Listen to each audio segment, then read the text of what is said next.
Small People, the Cemetery Keeper. Years before 1950s, the Philippines did not have adequate primary health services and private medical practitioners were few in places other than in big cities. The dreaded smallpox struck Steve's town of Danao, afflicting many residents, Steve among them.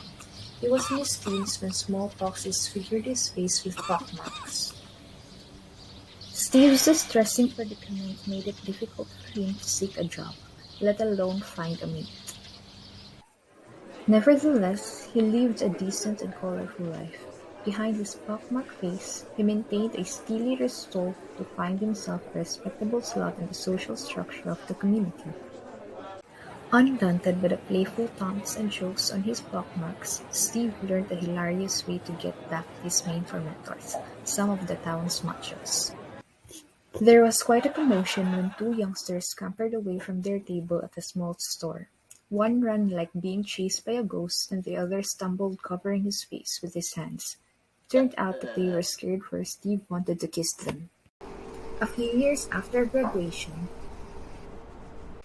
this time there is a small house near the cemetery with kids running around the yard and candle and flowers sold for days at the house.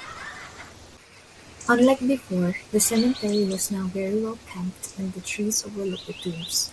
Father Uncle Seba had earlier employed Steve to tend the Catholic cemetery and that he found a loving mate on the lot fronting the cemetery and had a family.